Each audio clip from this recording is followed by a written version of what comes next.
morning. As we're getting Here's close. Oh, here's Lindsay. Good. Okay. So it is 5:30 and we do have 3 of our 4 members here. That's exciting. So we Yeah. shall begin. And we're going to start off with, okay, so the meeting is called to order at 5:30. And yes, Lindsay has been appointed by the selectmen unanimously to join the Housing Commission. So glad that you're doing that, Lindsay, because you probably know a lot more about this than I do. I am really just on the verge of learning things. No, And then- yeah, I'm right there with you, but happy to be here. Great, great. Okay, so the first thing on the agenda is the review of the minutes. Did everybody get a chance to look at the minutes and review them? And are there any additions, corrections? No, not for me. So, Jane, can you make a motion to accept the minutes as presented? We'll assume that Shane has made it. Yeah, I'm He's still work- here. I'm just on a different, sorry, I had 2 things going at once. Okay. And, okay, so is there anybody that is opposed to accepting the minutes? Okay, so the minutes are accepted. Okay, the next thing is under old business, discussion of the ordinance to establish an affordable housing fund and the $5,000 threshold. So I think that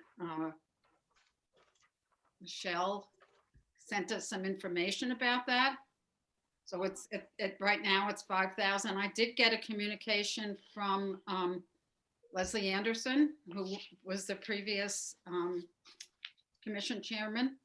And what she said was that if we do go beyond the 5,000 for the, we have to go to the Board of Selectmen. We have to vote on it. They have to go to Board of Selectmen. So we can't do, we can't go above that apparently. According to I'm sorry, say that again. We can't go above the $5,000 for, down payment. okay. So would So you the- like me to, Yeah, why don't you go into that for the next, because yours is the next thing anyway.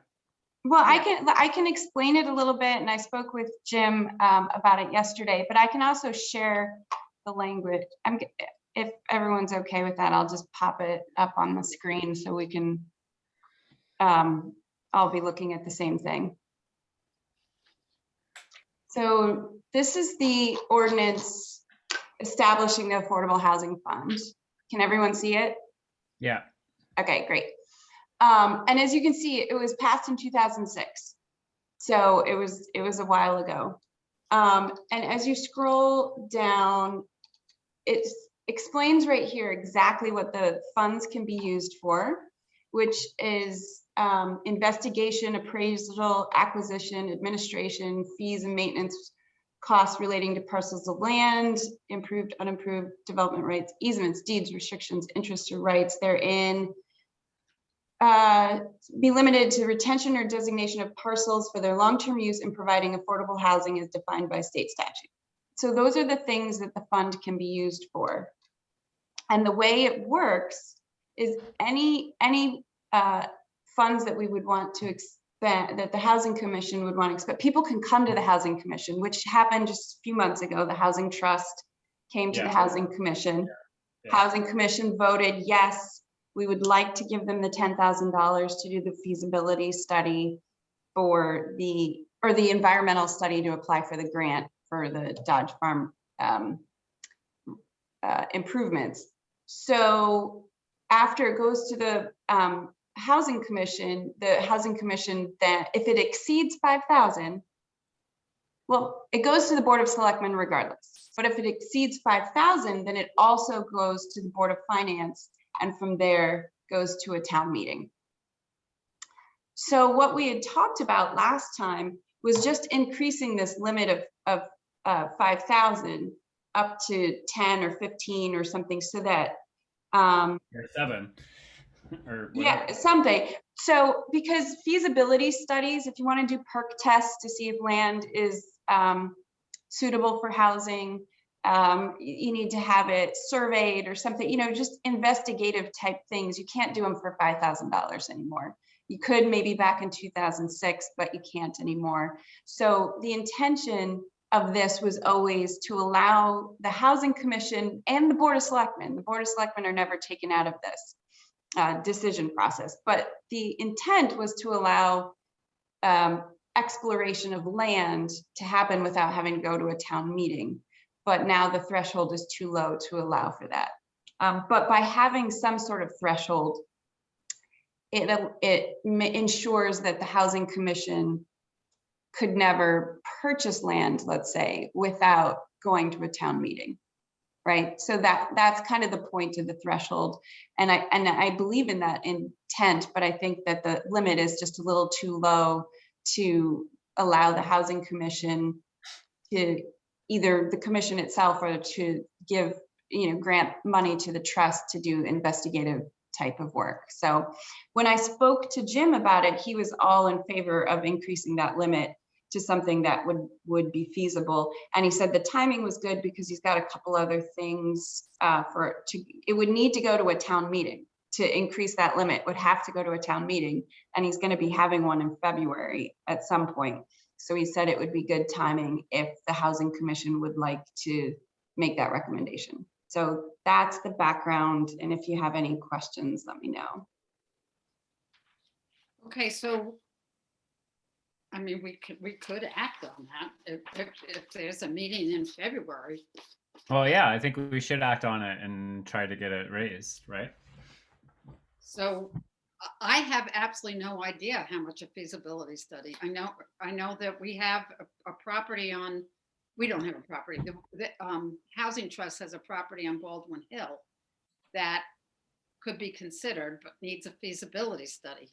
And Bill Fairburn was going to look into how much it would cost for the feasibility study. He couldn't give me a figure. I had met with him. I don't know whether anybody here has any clue as to what a feasibility study costs on a property that's, you know, like I think it's 4.5 acres, something like that. Does anybody have any? Chris, you're here. Hi, Chris. Hi, how are you? Good. Do you have any insight that you can share with us? So I hate to say it, but that depends. I think if you had a 1 acre of Class A soils, an engineer who would look at it in terms of soil science, wetlands, and septic capacity could give you a determination with just a site visit. When you get a more challenging piece of land, like for instance, I would bet the Housing Trust parcel on Baldwin Hill, which is like hard pan wetlands, things like that. You might have to get into, you know, some deep hole testing and things like that. And that is just the feasibility study. You then have the actual permitting process, which, you know, you can spend $30,000, you know, doing everything you need to do to get a building lot designed and permitted. So it's a very broad range, but So, it's a reality. so Chris, when we talk about a feasibility study, what would comprise the feasibility? Just the feasibility, not the permitting. Not the permitting. Okay, so the key thing, the key things on the feasibility probably would be the wetlands. Are there any wetlands on the parcel? And the potential to do to build a septic system. And you know, I would say you could probably do that in the range of $2,000 to do the field work. And I mean, I'm being maybe a little generous, but I just think when we try to do things for a nickel and a dime, you come up short. But I would have thought that 5,000 for a feasibility study for a building lot would have been, a reasonable amount to work with. Now, maybe Bill knows something I don't know. Well, he was gonna look into it. That's all. Well, is it The- worth? Yeah, go ahead, I Michelle. was just gonna say, so the last, the testing it was environmental testing that was required because it was a federal grant that the Housing Trust was applying for, and that was Okay. around $10,000. That's higher than, that is a more extensive investigation than is usually required just when looking at some perk tests. Bill did say that the property on Baldwin has some old growth tree. They might have to do something in order to get the test holes done. I don't know. I didn't completely understand, but the perk testing for septic, I think he was feeling like that was going to be closer to 10 as well. So That would be what, Michelle? closer to 10. He wasn't really sure. He was going to reach out and get some estimates, but thought that it would be more than just several thousand, because it's like you said, Chris, a more complicated lot. Okay, so I would say a fairly standard fee for somebody to go out, a soil scientist to go out and do deep holes and some perks, including the backhoe, would be in the order of $2,000. But for feasibility, very often they can do that without a backhoe. They can just use an auger. It's an interesting observation about the money that they had to spend to prove that in this area, generally it's like farm debris is left on the property. It might be asbestos from a building or just buried equipment, so there's oil. And so, yeah, that can cost quite a bit of money. And on some levels, it might not even make sense for the Housing Trust to be involved with a parcel like that. A private property owner might not have to go to that extreme. But anyway, there are always So, nuances. Gotcha. But long and the short of it, Michelle, is that we've really sort of talked about anything from a couple of thousand to 30,000 when you're trying to create a building lot, depending upon how simple it is or how easy it is in terms of feasibility and then actually permitting. Right. Do we, are there any projects where this would, like currently on the slate anywhere in town where this would come into play or would need to be increased in order to help move something forward? Say that again. Is there any sort of active projects or anybody working currently in town on affordable housing where this amount of money would come into play?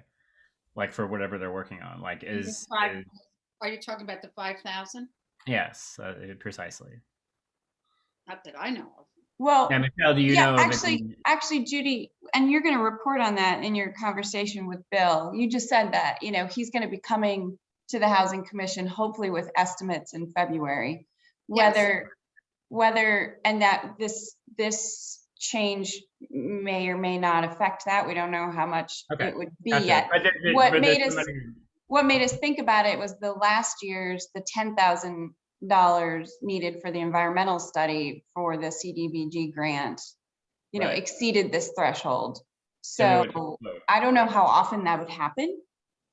It's just, it's 15 years old, 16 years, 15, whatever, 15-year-old threshold. So it seems like it would be reasonable to increase it just to allow the work of the commission to happen without having to wait, because otherwise you go to Board of Selectmen, Board of Finance, town meeting, that can take a couple months. if you're just Okay. trying to get a feasibility study done.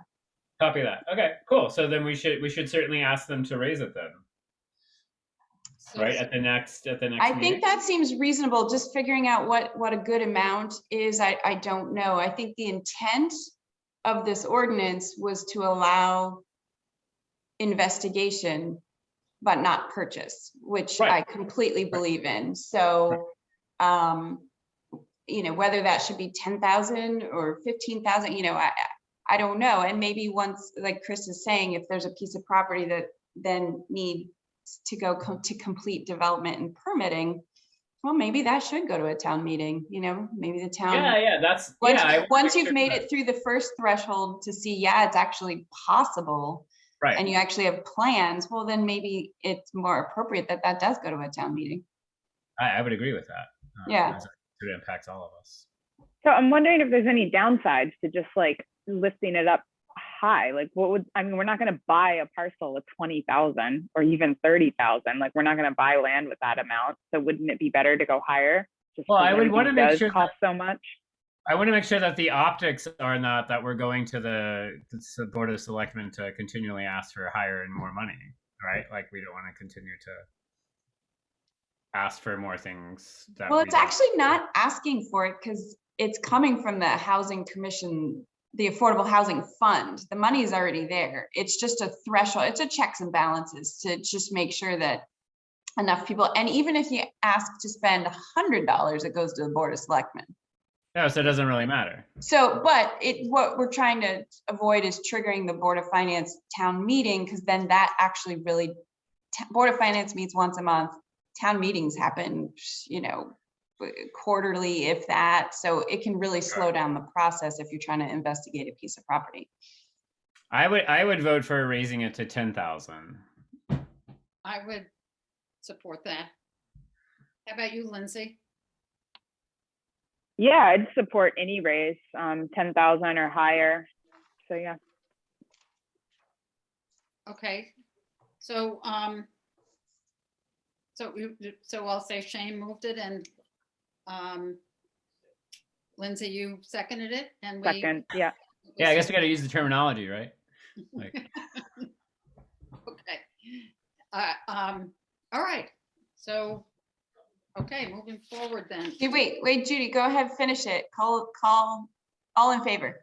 I did. Is there anybody who's opposed? No, all in favor? aye. Aye. Aye. We Okay, got to do the aye. okay, so, Michelle, I think you were next on the agenda. Yes, so down payment assistance program, I've done a lot of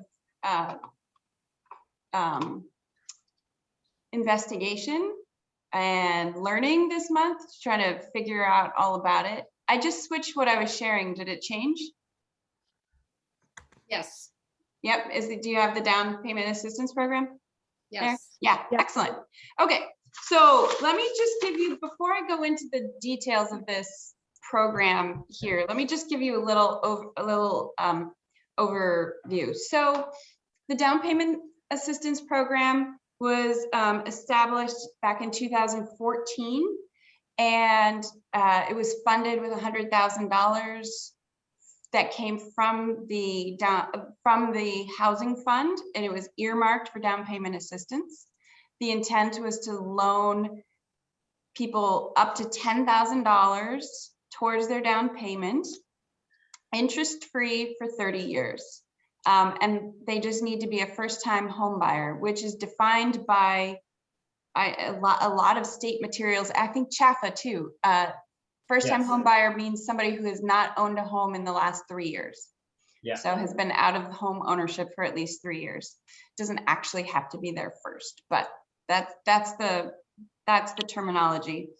So what the commission did back when they established this, which I think it was really great, is they set up a partnership with the Housing Development Fund. It's a nonprofit that helps people go through the home ownership process. It's intended for people who are qualifying for some assistance, whether it's CHAFA or affordable homes, people who need a little bit of help. And they run counseling and classes. You have to, in order to qualify for the down payment assistance, you have to complete their 8-hour course on financial management. You used to have to go down to Danbury, I think, but now it's online, so it's pretty easy. And they match up the applicant with a counselor to kind of walk them through everything, to read all the paperwork. They also do the background checks and the vetting and stuff. So they go through the process of making sure that the people asking for the down payment assistance are what they call mortgage ready. So they do all that work, they take all that work off our plate. We do have a service agreement with them, and the Housing Commission pays $500 for that service, but it is to make sure that they're ready to go. So that is what the program is. If you want to look at exactly how it works, I found this document. It explains, it's kind of long, but it explains pretty much what I just said, that it's a subordinate loan, that it's a secondary loan for the down payment. It takes second place over the primary lender. The Housing Development Fund also works with several different lenders, so they can help. They can connect you with them, but you don't have to use one of their lenders that they work with.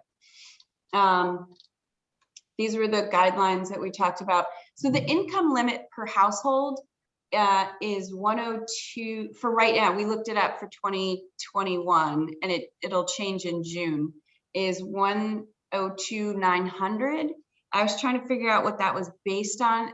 A lot of the parameters of this program are benchmarked around a program that they have called Smart Move Connecticut, and it's above the 80% area median income.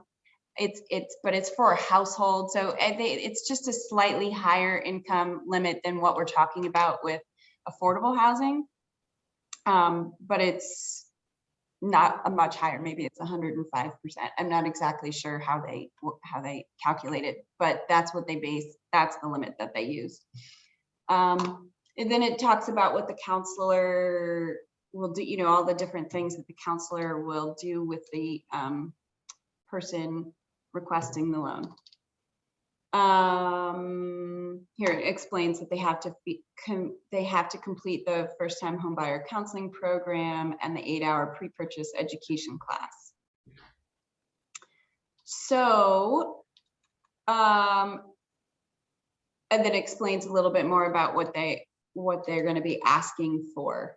So the way this works for the person, for the applicant, and this is something that I wanted to talk about a little bit at this point or later when we're talking about updating the Housing Commission website. I mean, one of the goals of the Affordable Housing Plan that we passed was to promote this program.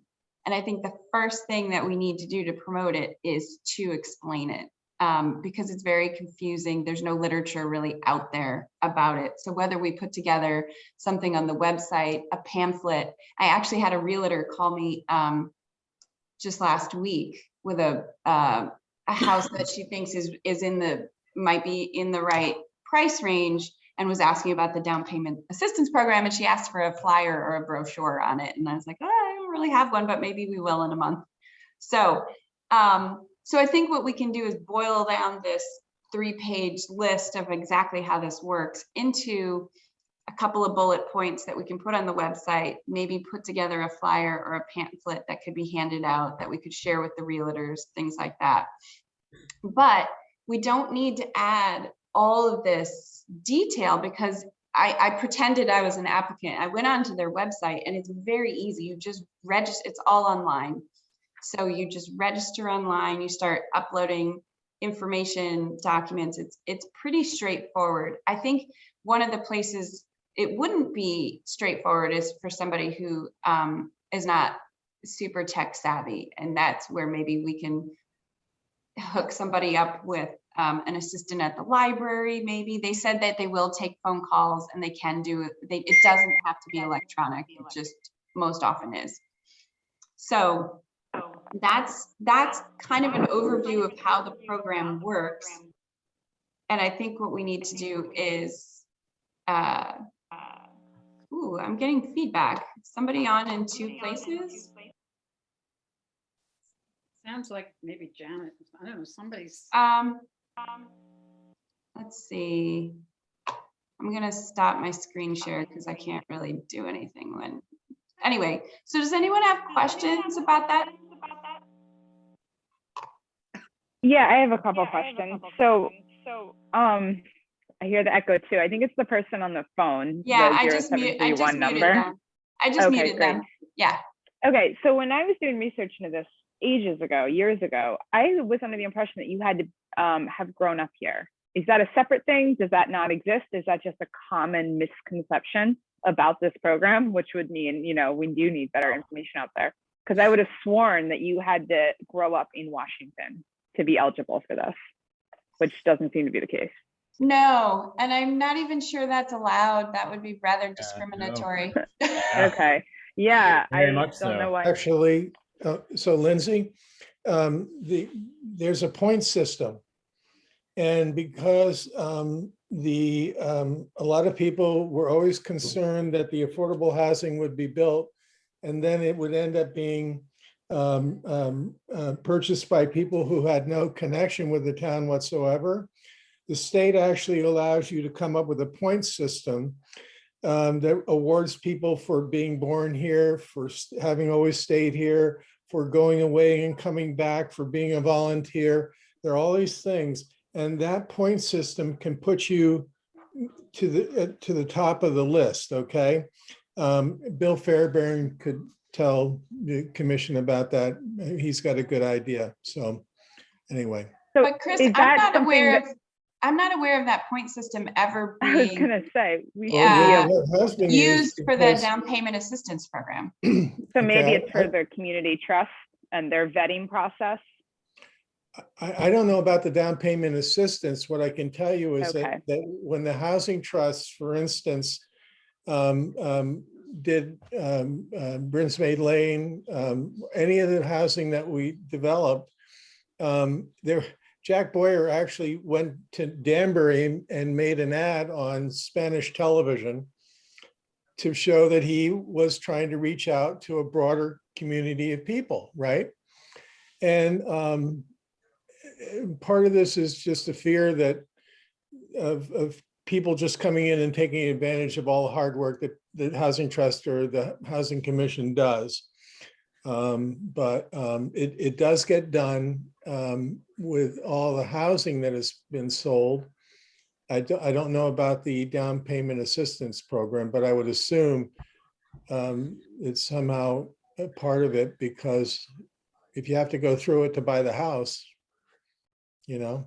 Well, the down payment assistance program has been used for homes Yeah. that were not deemed affordable by the house. There's wiggle room in there. Right. Right. Like So, Sheila's niece, for instance. Hmm? Sheila's niece, I mean, her house, oh, the home she purchased would not have been, you know, a price point that was 80% or less than median income.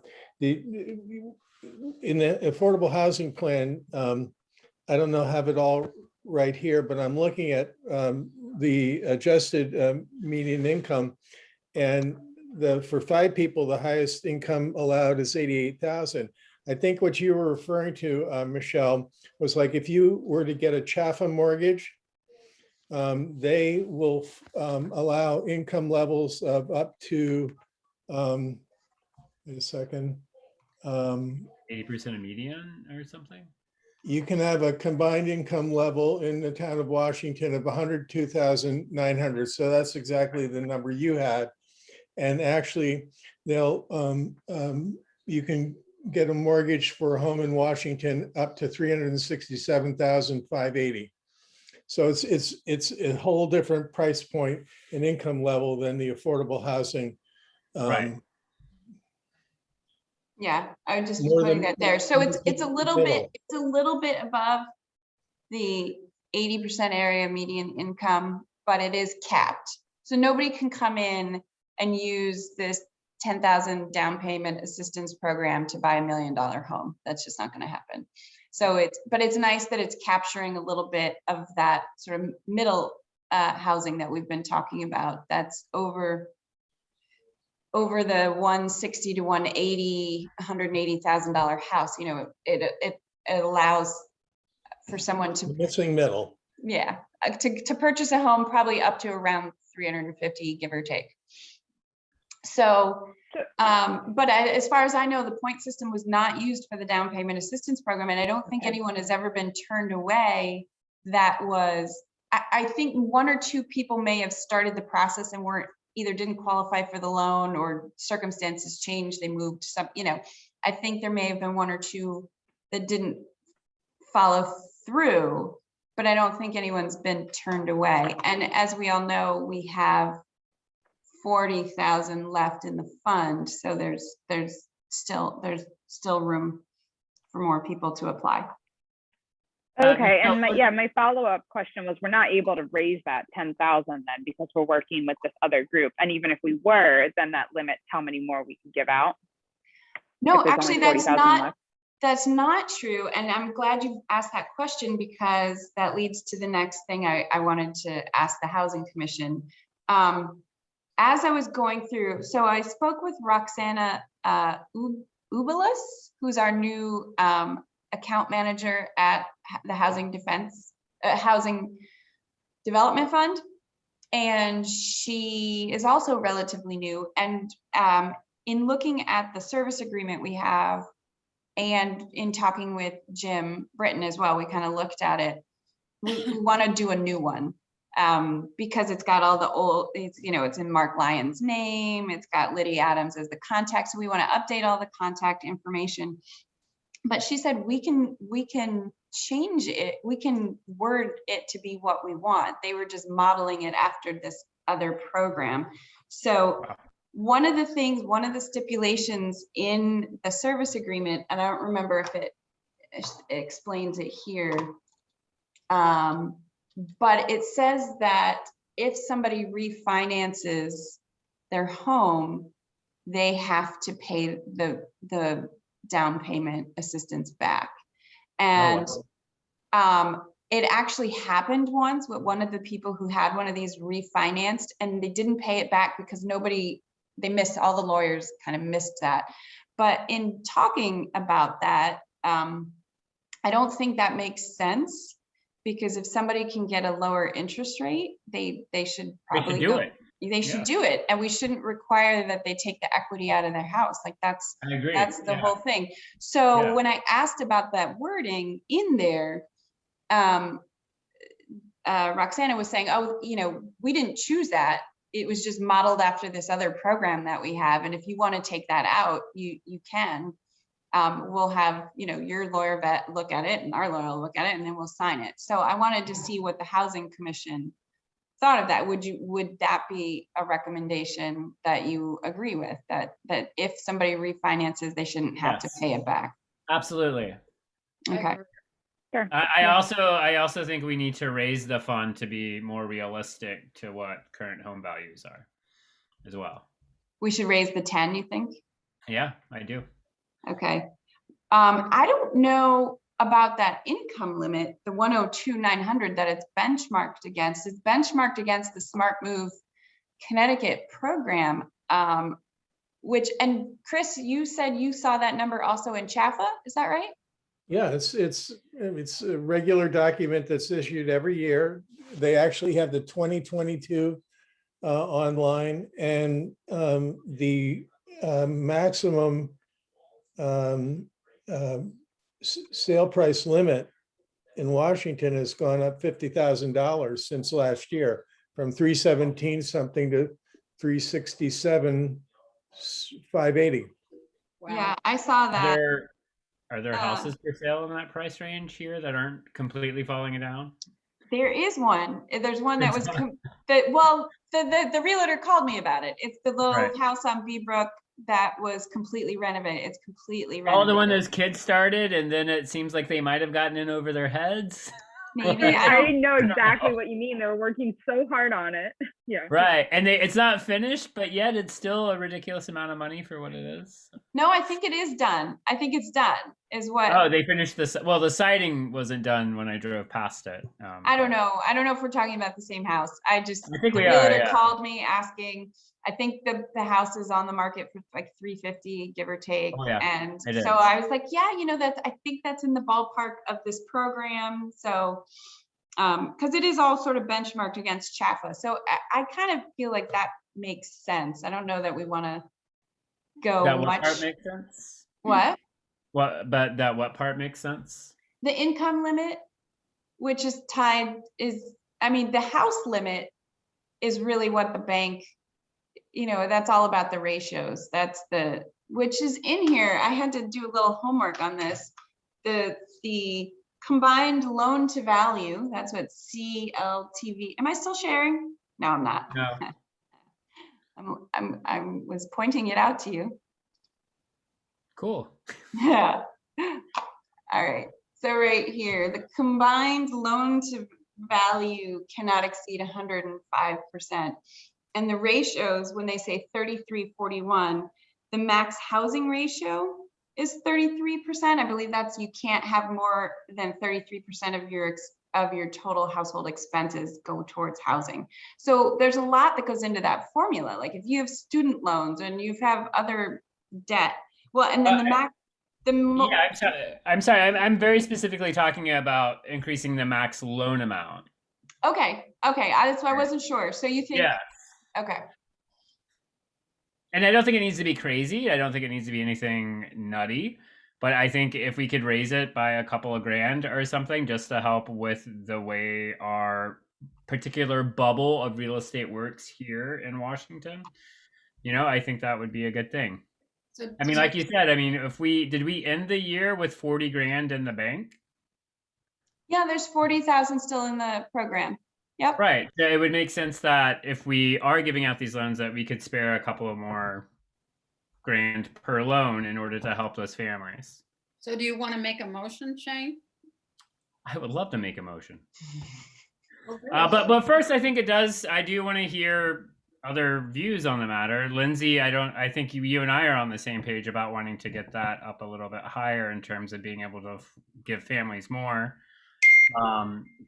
Judy, I'd love to hear what you say on the matter, what your thoughts are. I agree. I mean, it makes sense. It makes it reasonable, Right. I would think. Right. And like I said, I don't think it needs to be nuts, but if there's anything that we could add to that to help it work, I would say, I don't know, would 12 or 13 make sense? Like as a just sort of incremental change? Nothing that would be super heavy handed, Yeah, 13. 13? Yeah, I just want to make sure we don't have to if we want to keep raising it, we have to redo a service agreement every time. Is there a chance we that's a good want to go point. up to 15 in like a year and you have to rewrite the whole thing? When was this 10,000 set? How long ago? It must have been a long time ago based Mark on the names on Lyons. here, right? Yeah. Well, it's 2014 is when this was put in place. That's Okay, so almost a decade ago. 8 8 years. now. I'm looking on their 8 years. website. They have another live where you work loan. They do up to 20,000, 30 years, 0% interest, the HDF Yeah. for down payment assistance. But I obviously that'd be a huge jump. But yeah, Right. 12, 13, 15, I'd support any of that. Okay. Well, what do you guys say? I feel like it should be a more scientific assessment on where we I fall really out do based too. on- I don't know. Like it's been a while since I haven't bought a house in a long time. Chris, do you have any thoughts on the matter? I would simply, reach out to maybe a group like Chaffa, and then the group that you're working with in Danbury. I mean, but these numbers have to be tied with real house prices. So I think that you can't just say X number of dollars. You need to relate it to what the person is borrowing. And the other thing is that you need to factor into all this is what it costs to operate the house. To, you buy an older home, you've got a large amount of money you need to put into renovating it. If you buy an older home, it may have a substantial heating and electric bill monthly. So you also don't want people to get in over their heads with houses that require a lot to operate or a lot to renovate. So I think it's great to say we're going to, make X more money available, but part of this process that the Housing Trust used to go through was when people were tenants, at Brinsmead Lane, people wanted to get into home ownership. So there was a whole educational system that the state had set up that Tammy Louts used to run for the trust, where basically you got informed about, how to build up your credit, how to basically, create enough of a down payment, what was available in down payment assistance programs, and then looking at the house you were buying, what were the associated costs that were going to come with it, which is why, on many levels, I think being involved with anything other than new construction is just an accident waiting to happen for a new homeowner. Yeah, I hear you. Great, but I take your point, and I do think it maybe would be worth, before we make the decision, to make a decision on the amount, that we actually hear from some of our community partners, particularly those at the Habitat, who I think have quite a few projects in the mix, and I think are mostly been the recipients of this fund, right? People going into the Habitat houses. Do we know? One, One. yeah, and then the last couple, one or two, the Vincent property, the Housing Trust, and then Right. the others are just in small homes in town. What I would add to this, and Lindsay, I love that you got on there and looked at the Live Where You Work. I'm just gonna hold that up. It's a program that the fund Yeah. also, they run that as well. And when I was talking to Roxana, you can actually pile one on top of the other. You can do ours Right. as well as this one.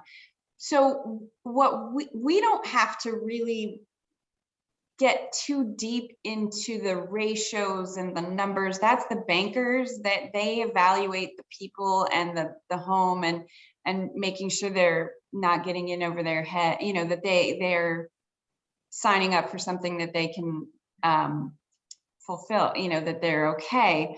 Right. The 10,000 is really more of a community, I don't want to say a feeling, but of wanting to support this like, what are we willing to put towards this? And 10, I don't know how the 10 they came up with it, but except that it just, was some nice, easy math, and it made a real difference. I mean, that 10,000, Oh yeah. especially for those first few people, made the difference in being able to get the homes they did. So, I think the people to ask, well, I can certainly ask HDF.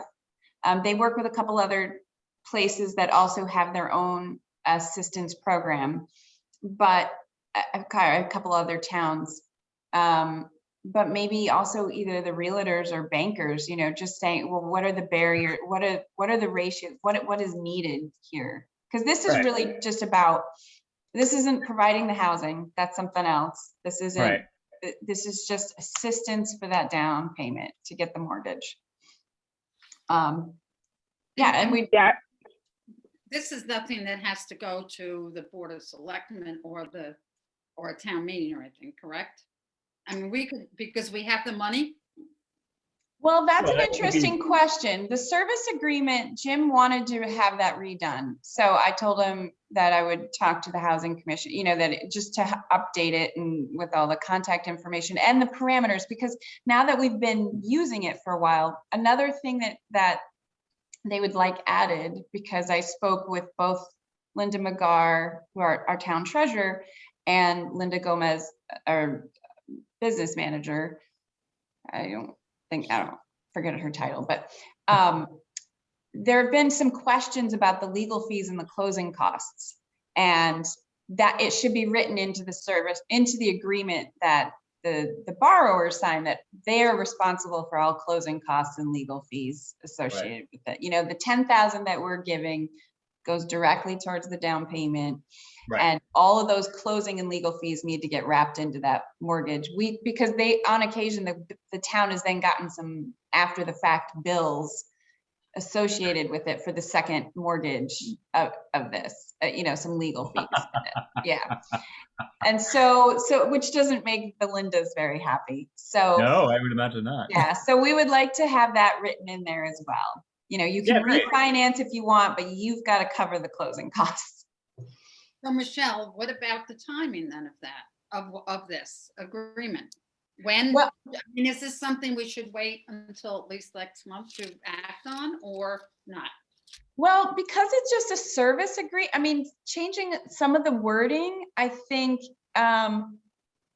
was just going to get the input from the commission, and if you guys were good with that, Jim and I were going to just work on the language. It just, the last one was signed by Mark Lyon and the director of the HDF.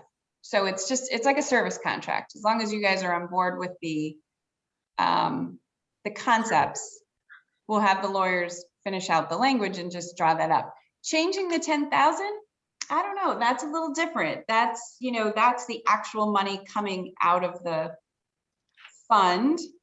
And, the 40,000 that's left would serve less people, but might be more useful. I don't know. That's a philosophical question. And I think the Housing Commission just has to decide. And you don't have to decide that now. You could decide that next month, and we'll just redo the service agreement then. I Okay, think we great. should get So some let's- input from HDF. If you talk to Right. them about their other programs and what kind of the norm is 10,000 considered like wildly low, or is that still fairly standard? I think that would be really valuable. And I would support editing the language now, but tabling the amount discussion. Okay. That makes Great. sense. Great idea, Lindsay. Agreed. Okay. Okay, do you have any more about that, Michelle, that you wanted to talk about? I don't think so. I think that was it. I'll work on that service agreement, getting that language updated, and talk to the HDF about what they recommend as a down payment. It has been 8 years, so maybe 10 might not be as useful as it used to be. So that I'll ask her about that. I do think, though, in the meantime, I wanted to ask you all about the flyer, or we'll talk about it with the website too.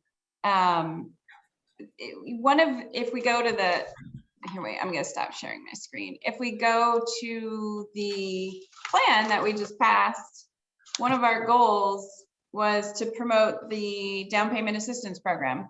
So how I could start putting together some bullets and then just share it with you guys. You could input, or if somebody wants to take a look at that, somebody's really good with graphics and wants to make a cute little flyer or brochure based on the information we have here. Like, do we want to get started on that, or do we want to wait until the service agreement is done?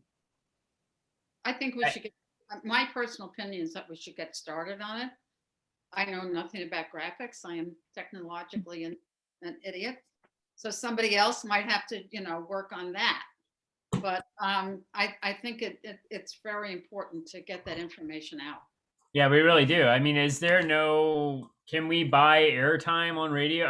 Is there any other sort of outside of pamphlets to try to get that message across? Like, I don't know. Can we put an advertisement on NPR? Like, I don't know. Like, is there other ways to do it Well, to sort of that- get it out there outside the community? That's a great question. And it leads really well into, ooh, Judy, we got an email today about budgets requests, because the Yeah. Housing Commission does not really have money for that, Shane. But what we can Okay. do is update our website. We can make a Right. small run of a brochure. We can put an article in the newsletter. We can maybe try to get a story in the newspaper, like a press release, so you don't have to pay for it. yeah. Like by creating a story, especially if something happens with the like the Baldwin Hill property or down at Right. Habitat, like if something exciting happens, we can maybe create a press release and work in the down payment assistance program. There's ways to get Okay. information out there that don't cost money. Okay. Michelle, do we have a contact list for the people who attended the public forums? People didn't register for that, so we might not, if we had a list of emails of people who attended those, that would be a great way to distribute some stuff. I think, I can look that up, because I know for one of them, I was able from Zoom to print the chat box, so people who made. Yeah, I think no, it's only if you require people to register. I use Yeah, that for I work a might lot, because not. then you get a nice list. I might have but just like I don't been think we writing did. down. I'll look Yeah. and see. Okay. And then regarding the flyer, I'm happy to take a first stab at it. I use Canva for work some. I don't have really any graphics expertise, but it's so easy to throw stuff together in that, unless anyone else wants to. Nope. We would love you to Okay. do that. We Okay. would love that for you to do that. Oh, I boy. fought with Canva a bunch. I mean, I think I made one successful flyer using it. I kept trying to, anyway, that would be great. Maybe what I'll do, Okay. we could work together. I could send sort of bullet points to kind of pull out the information, and then you can make it look all pretty. Yeah, that sounds great. Yeah, I can try it. I mean, I did be like draft form, but yeah, No, that's come up with fine. something. That's fine. I mean, the thing is, we can get stuff updated instantly on the website. You just send it to me, so. Right. Yeah. Okay. We should have enough money in our budget to pay for a brochure, correct? Well, the Housing Commission budget, remember we went over this last time, is very, very small. Yes, it is. Is $250, 100 of which has gone to membership in the Northwest COG Housing. But then there's also board and secretary fees of $599, but only $55 has been expended because nobody's been putting in, or I don't know, I guess they're not invoicing for taking the minutes. So there's a little bit of money there that they might let us spend on a brochure. Maybe. Well, we should follow up with Leslie to make sure that she's paid up, right? Yeah, I don't know how that worked. Yeah, I don't know either. But I mean, Yeah. she was the one ultimately taking notes, I believe. Yep. So Except for the ones that I did when she was. except for the ones those few times. Yeah. Yeah, I don't know. I just feel like we should make sure that she's good. And Yep. No, I agree. I agree. I forgot to ask Linda about that part. So anyway, we don't have a lot of money there, but I do think since there are some goals in the Affordable Housing Plan, that in next year's budget request for the Housing Commission, we should increase that 250 to, I don't know, a couple thousand or so. So a brochure can be printed or a mailer could be done. Just to. well, we've also moved our meetings to be every month now as opposed to quarterly. So that will also increase the person taking notes, their time and pay, because they'll be doing it a lot more often. So what I see on this budget, Michelle, is miscellaneous is 250. And board and secretary fees was 599. Uh-huh. So we can't use the 599 for a brochure? Probably, as long as like Shane said, Leslie's paid up. They usually don't have an issue with allowing you to expend funds if you're within the same, they're all housing commission funds, even though they're meant for other fees. Yeah, Yeah, I think they would probably be okay with that. okay. Right, well, let's, all right, so let's not go to the budget right now. Because on the next thing on the agenda I was just gonna report that I had spoken, well, Michelle and I met with Bill Fairburn extensively. I really didn't know much about the housing trust at all. I'm sure Chris knows a lot about it. So Bill works for New Samaritan, and his job manages all their senior housing projects. And he was part of, as a lawyer, drafted the Washington ordinance for the Housing Commission way back. Nice. Yeah. Let's see. And he talked about some of the history. He talked about that the Housing Trust had received $4 million from Jenna Risley when she passed away to purchase the Washington Montessori School for the Church Street property. The Washington Housing Trust also applied for a grant for the Vincent property, creating 3 lots. And then he talked about this 4 acres on Baldwin Hill Road and the feasibility study that needs to be done. And he is going to contact somebody to get an estimate on what the feasibility study would cost. And then he is also going to come to our next meeting and talk Great. about it.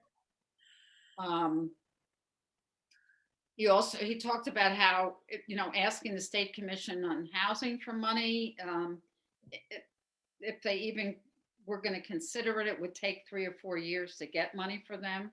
So it's kind of like, maybe we should forget that. When we asked him what we could do to help the Housing Trust, these are the things he said we could do. First of all, encourage zoning to change its regulations and appropriate money, at least for a feasibility, get zoning to change the regulations, and then for us to appropriate money for a feasibility study for that piece of property on Baldwin. He thinks that we should educate people with money to give their money to the Housing Trust. A lot of the wealthy people in town are giving tons of money to Steep Rock, and he talked about now the median house price here is $1,799,000. And he also thinks that the town should increase the annual stipend to the Housing Commission, reiterating what Great. Michelle. Yeah, I agree with that. Right. He predicted that he said it's predicted that by 2040, Washington's going to lose 30% of its full-time population, meaning a lot of the people that work here. And that's not going to be good for any of us in the community. And I think, all of us need, take on the responsibility of educating the community about, the need for affordable housing. Also, we talked about investigating the possibility of using the ARPA money for affordable housing. What is that? That's the what is American Rescue Plan Act. Right, American Rescue Plan, from COVID. Oh, right. Okay. Yeah. Mm-hmm. Thank you. And then Michelle said that there was a piece of property on Revere Road that the town owns, and he has some knowledge about it. He thought that it might not be buildable at all, unless possibly there is some, more modern septic system that could be used, and then possibly it could be used. Oh, really? Yeah. Okay. So that's where we are with the Housing Trust, but they do not have any website whatsoever. Nope. When I went online to try to find out about them, there's nothing. There's absolutely, nothing. So that's another thing if we could find somebody that could help them with the website. That would be something that we could do for them, which would, help fulfill some of our goals as well. I think so as well. Like, especially a website where people can click to donate. Like, Mhm. that helps get money from Yep. people. I also was thinking that we could just put on the Housing Commission's website, on one of the tabs, we could put one for the Housing Trust that just has contact information, their projects, maybe I a agree. picture. It's not truly a website, not interactive, but at least a landing place so people can find a phone number. I agree. So, basically, two of the things, would be to try and ask for some more money from the town budget for the Housing Commission, and also to support the feasibility study of that property on Baldwin Hill Road. Right on. And he's going to be here. He said he would be here at our next meeting, which Oh, really? Okay. Yeah, which will be good. Yeah. Michelle? I just would add one thing that he shared with me that I think was really helpful in trying to understand the whole, the single family home model. So when the Housing Trust, if somebody donates land to them, which is what happened with, oh no, I think they bought some of the land for the Vincent, or it was partially donated, but happened with the Baldwin Hill. So if somebody donates land, Bill said he can basically build the house for about $350,000, give or take, but he can't sell it for more than 180, give or take, depending, area median income formulas and stuff. So that 180 they have, it's a mortgage. So that will go, it'll come to them when they sell the house, but it leaves them then in the hole, the 170, the other piece of that. So that's the chunk that needs to either come from fundraising or from the town, from the housing fund, state grants, the whole thing. That's just sort of the big nuts on how this happens in order to build one single family affordable home. And I thought that was really helpful. How do they normally fundraise for the Housing Trust, since haven't. they don't really have much of an online presence? They haven't. I was wondering, huh? They Okay. haven't. And so What that about- was something I thought we could help with at Yeah, some point. Definitely. Holding a fundraiser or having some kind of a presence, a table at the next community day, or I don't know, some kind of fun event. I think once there are projects, it'll be easier to kind of talk about those projects and fundraise for something specific. But I think that is definitely a way the Housing Commission can help the trust.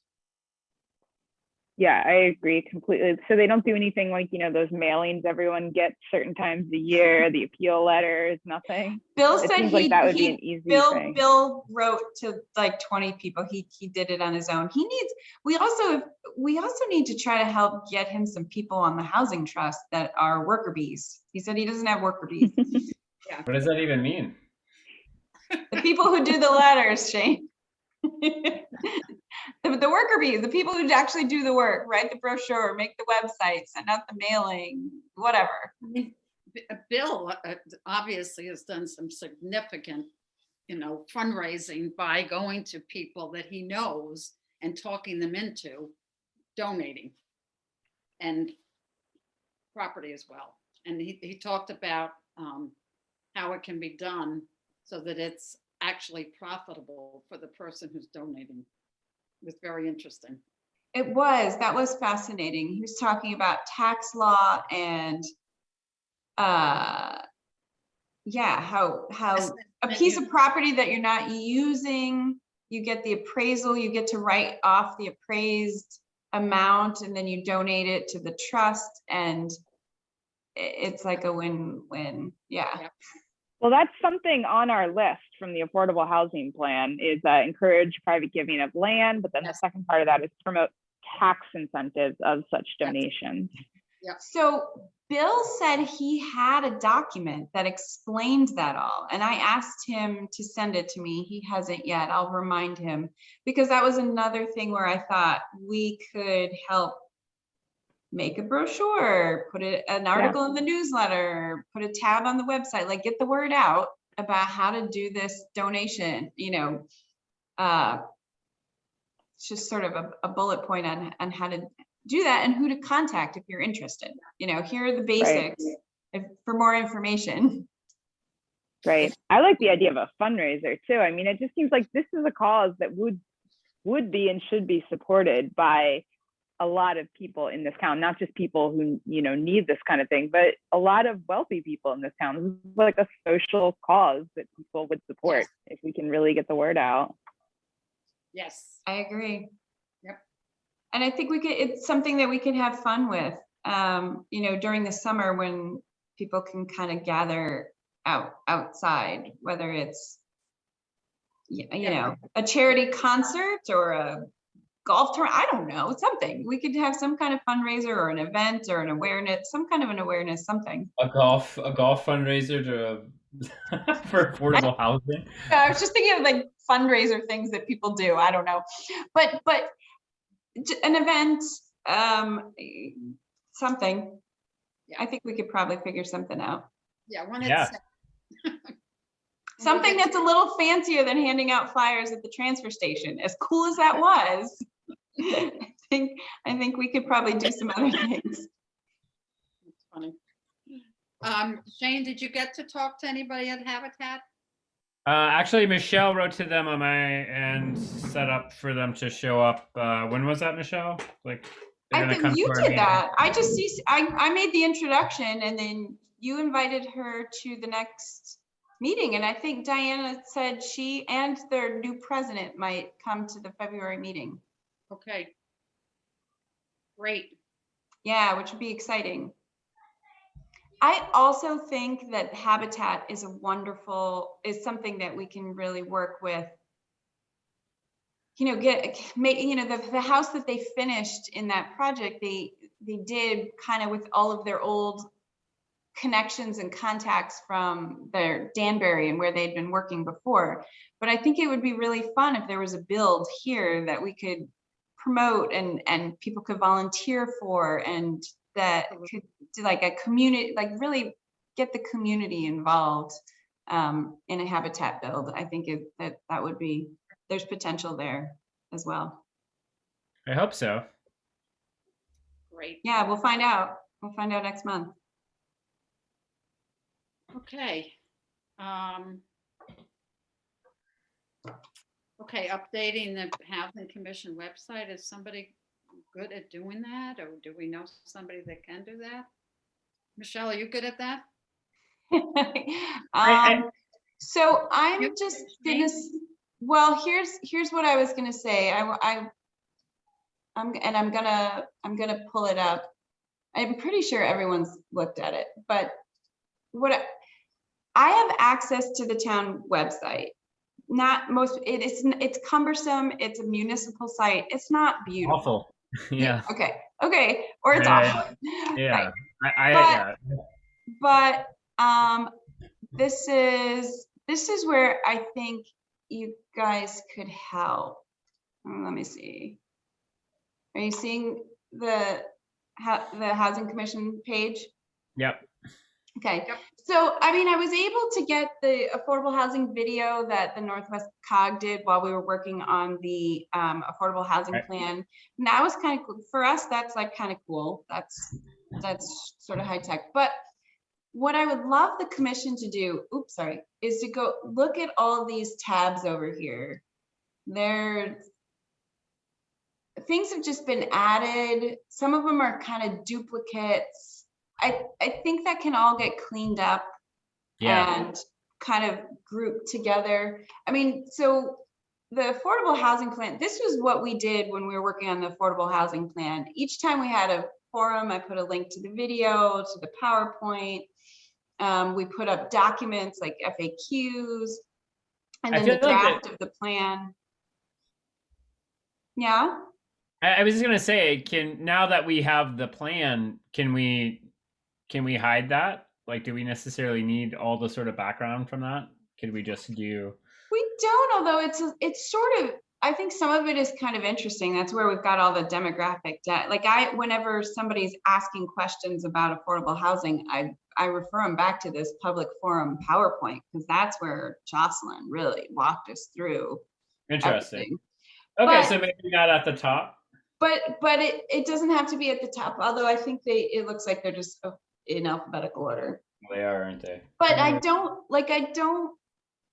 oh, look, here's this ranking, like, I don't know what okay, so that ranking form brings you to the Department of Housing page. It's not a form anymore. I don't think that should necessarily be there. The down Right. payment assistance program, that's where I thought we could have like a nice little flyer that explains it. Right Yep. now, it just brings you to HDF. Okay. There's no information about Washington and the Right. 10,000 or anything. And then like there's this mission and purpose, but then there's also the ordinance, and then some white papers, which I think also have mission and purpose. I don't know. There's just kind of some old stuff that we could probably, we don't want to lose the archive, but could all be grouped together under one. One heading. One You can do heading. subcategories. Yeah. So just Sections and- grouping it together so that there's not so much, and to make sure that we have what's relevant there. You know, if somebody's looking for something, like I would love to have a tab over here that had the Washington Community Housing Trust. And then we could just have a little blurb about them and contact information. Great. I think So that's is great. this Yeah. something you want us to kind of bring to the next meeting, take a look individually, and then have ideas for I think deletions or that additions? would be great. That would be Okay. great. And bring your ideas, and I'll do the best I can to bring it to fruition within the limits of this municipal That site. website. That. I know, it's not beautiful. Getting pictures on there is almost impossible. I I don't know how read- you do it, Michelle. I was tasked with updating the Democratic Party stuff, and it drove me nuts. That's all I had to do was just the Democratic Party stuff, and it was like, Yeah, it's really cumbersome, but It is, it yeah. also, once you figure it out, like I can throw a PDF up there pretty easily. I can update whatever we want, regroup, rename. right. It seems like you've got your Jedi skills with it now. It's like you've had to work with it so long, you learned it. Well, I have in a limited way. Yes. Yeah. Yeah. I'm sure there's some other things, but I've watched tutorials, like it's really hard. It's really Okay, hard. so we're gonna come with ideas for next month. Great. Cool. So something we do have to do before we end here is come up with a budget request. Because they want that by the 31st, I think it was. Oh wow. You have to do that today. That seems like it's going to require a lot of calculations. Yeah. I don't think so, but Well, like how much we're going to pay the person to take notes if we're having X meetings a year. I Well, we're should say on that note, when I was talking to Jim and he was talking about the budget request, they've made it a mission of theirs to budget for a clerk for every commission. And they have a set thing, if you take the minutes for a meeting, I think you get paid 4 hours or something. They have a formula. So I think that will probably get put in, because they're trying to do that for every commission. Okay, Good. all right, so So there's really, in my mind, there's really only two other numbers that need to be discussed. The I call it operating, but it's not really, the miscellaneous. right. Do we want to ask for something so that we can print a Yes. brochure or something? And Yes. then what do we want to request gets transferred to the Affordable Housing Fund. I mean, there have been years in the past where it was 100,000. I think Leslie requested 50 last year and got 25. I have heard them saying that this is going to be a tight budget year because all the price of everything has gone up. Inflation has gone up, but it's not a reevaluation year, so that they don't expect a huge change in the grand list. Right. So this might not be the year to ask for the moon, but I don't think we should ask for the moon, but I mean, I think we should just ask for 50K plus a little bit of extra to maneuver, like you suggested, Michelle. So that there's no information about that on the stuff that Linda sent. the request to the, yeah. Yeah. She didn't send that. I don't see, no, all I see is the miscellaneous and the, board and secretary. fees. It's because it's not part of the operating budget. It is part of the, like not capital, the funds. So it's a transfer. So it's not part of I can't forget the words that she calls it, but so the miscellaneous and the secretary fees and stuff, that's the annual operating budget. And that's where I do think you should ask for a little money. The transfer to the Affordable Housing Fund is a completely separate. And is that under the budget too, that we have to request that by the 31st? Yeah, so what usually happens is the selectmen meet with all of the commissions. So they'll send you an invitation, Judy, to come and meet with them to make your request, and they'll ask questions if they have it. So at that point, you would request that they transfer, Shane suggested 50,000. I believe that's what Leslie asked for last year. You make the request, and then the selectmen, Yeah, they'll give us what we can afford. yeah, they'll make a decision on that. And then they go to the Board of Finance, and the Right. Board of Finance may change it, so. Right. Okay, we're gonna do that, and then how about for the miscellaneous then? That's the thing. Well, so it's miscellaneous. We could argue that we're going to do a lot of communication stuff Yes. this year, so printing, right? What about, would miscellaneous cover, say, anything related to like a fundraising event, or no? Is that separate? I don't think we need to be budgeting for fundraising per se, right? Like we as an organization wouldn't necessarily be doing the fundraising. It would be the Washington Community Housing Trust. Okay. Right? I'm just trying to think of anything else that we'd be doing. Because isn't that in the plan that we should be requesting more, or was that more to go into the Affordable Housing Fund in the Yeah, actual plan? It was to continue funding the Affordable Housing Fund. But you're Okay, right, okay. Lindsay, there are a couple of things in the plan where we're supposed to increase awareness of the down payment assistance. We're supposed to help the Washington Community Housing Trust and Housatonic Habitat for Humanity, promote them, encouraging people to donate land or time or whatever. So it's all communication. Yeah. Yeah, it's mostly our time, which obviously we're not funding. So, and then printing, but what other costs go with communication beyond printing and our time? We're not going to like hire a website developer or anything. No. No. I wish I mean, could we look at hiring a website developer? I mean, just like broad, but just like think about some of those items that we're trying to have to explain. Like if you could hire somebody to make an animation or a video or something along those lines, that would help sort of explain some of those complex ideas into like a simpler form. Would that not fall under that same sort of category? Like, could we not ask for more money for things like that? Because I do think trying to communicate is really important. Thank you for your time. Right, and printed items is not it anymore, really. In terms of communication. Yeah.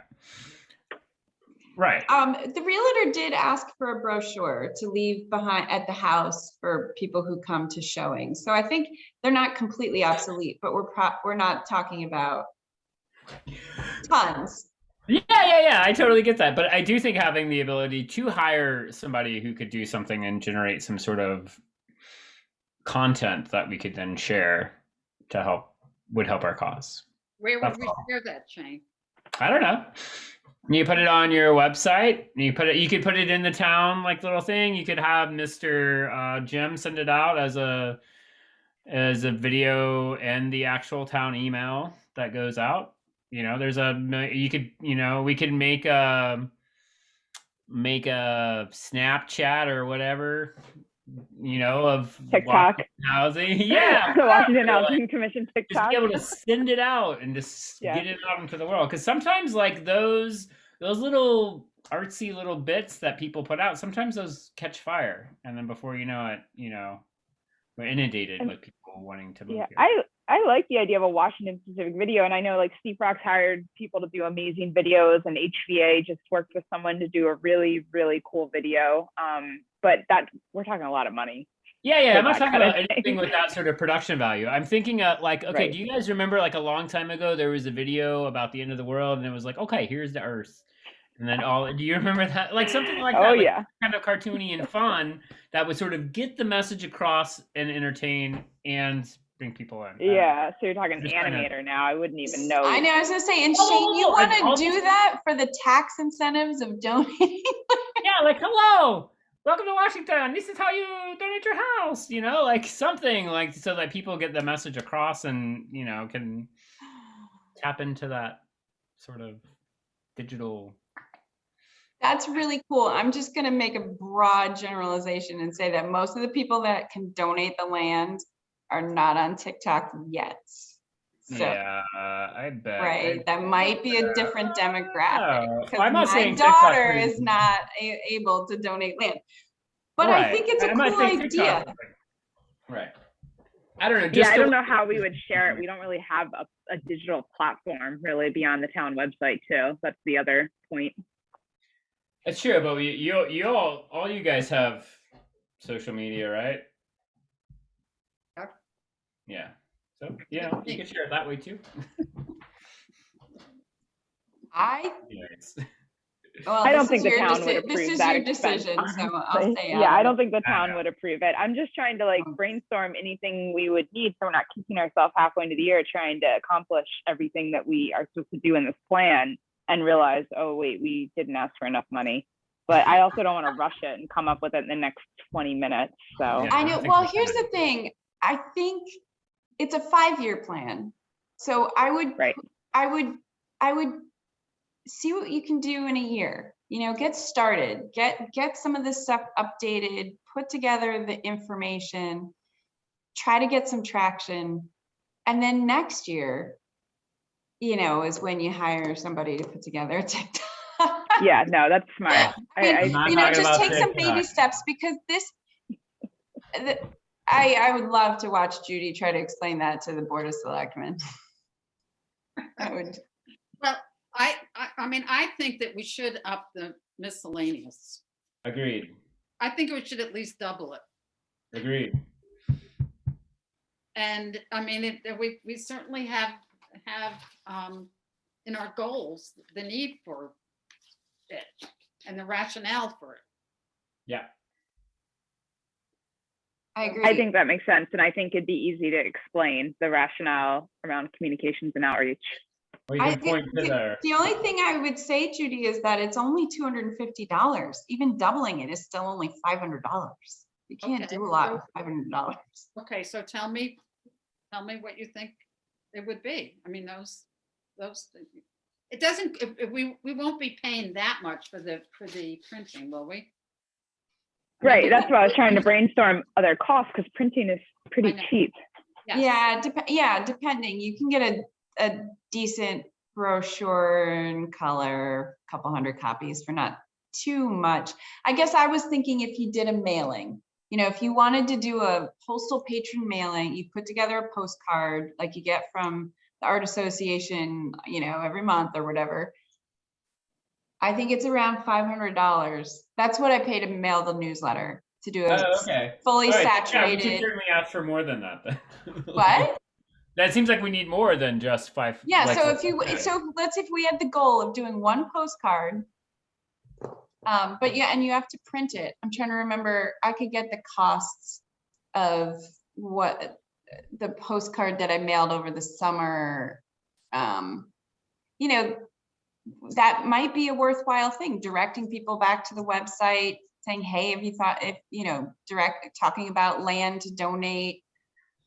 So Okay, so how it would about, be about $1,000 probably, at least 500 to print it, give or take, plus 500 to mail it, give or take. I can get the exact numbers to you, but I mean, could we say we want to do 2 mailings and ask for 2,000? I mean, this is a small amount compared to like the whole town budget. I don't think they're going to be stunned, although that is a huge increase from 250.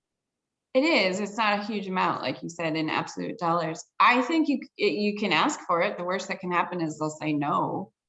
Yeah, I But agree. you should have supporting data, you know, just say, look, Right. this is for the intention Multiple of town doing meetings. two mailings and a postcard. Right. Well, and then the printing, so keep the 250 for printing. 2,250.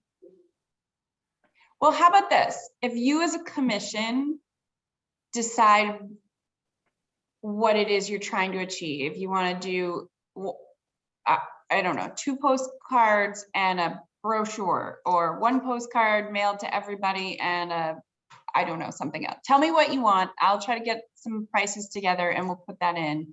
I don't think it should I don't think it should be, well, depending on what you decide.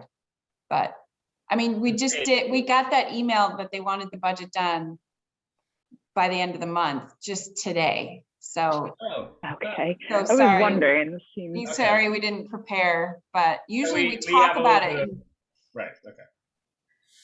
Yeah. Great. So what do you think would be a good goal for this year? Communication wise? well, at least 1 mailing, Okay, I think. I don't know how, 2 mailings, okay. Shane says 2 The- mailings. At the minimum. They don't both have to be postcards. One could be a letter, which would be much cheaper to print. Right. Mhm. yeah, it's interesting though. I don't know what that noise is. That's me, I'm sorry. Okay, That's, I thought it was me. messages keep coming in. So the letter is cheaper to print, but then you have to put it in an envelope. Unless you, maybe you can try fold it, and I think you have to put a sticker on it. I know there's rules about what you're allowed to do a postal patron mailing on, so I can find out. Okay. Well, I was thinking 2 mailings would be good as well, because definitely we have plenty to share with informational, but we also might have a specific invitation, event, actual request later on in the year, like, hey, we're working with the Community Housing Trust. So leaving ourselves open to have something more specific. Yeah, that's a great idea. I mean, a postcard or a mailer could be multi-purpose, like sharing information and inviting to a fundraiser, Mhm. and, you know, yeah. Right. Sorry about the dinging. I don't know how to stop it. I don't know how to stop the dinging Okay, from my messages. so 2 mailings, postcard and something, And a brochure, and a brochure. at least 1 brochure. Yep, To be That's something. printed. something to leave Yeah. with the realtors and stuff. Okay, so Right. I'll put some numbers. I'll try to get some ballpark numbers on that, on stuff that I've done recently. I'll just look and see. And I'll plan on it being like 1 postcard and 1 letter or something. We'll see. All right, That sounds good. Thank you. sure. Yep. Okay, is there anything else? I was just going to note, I had a question, you know, how are we going to keep in touch with Jocelyn? Has anyone heard about her new thing? But she sent an email out that I just saw earlier today with her new email address and the date of the next regional meeting. And I'll try to keep attending those So yeah, hopefully she needs a website. Hopefully she'll have some more materials and info coming out from that group. So did you all get that email? Nope. From Jocelyn? I go to the regional housing meetings some just back when I was interested. So I think that's why I'm on her list. Yeah, I I could got it forward it. too. I thought it maybe Jane, went to everyone. I'll send you that contact information. I would love to. She was amazing. I would like to just say hi. Yeah, I'll send that to you. Okay, is there anything else? I think Julie, or is that your?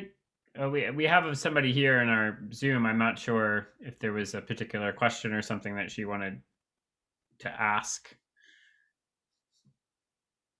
Hi, Hi. my name is Julie. I may be joining the commission with all of you. Great.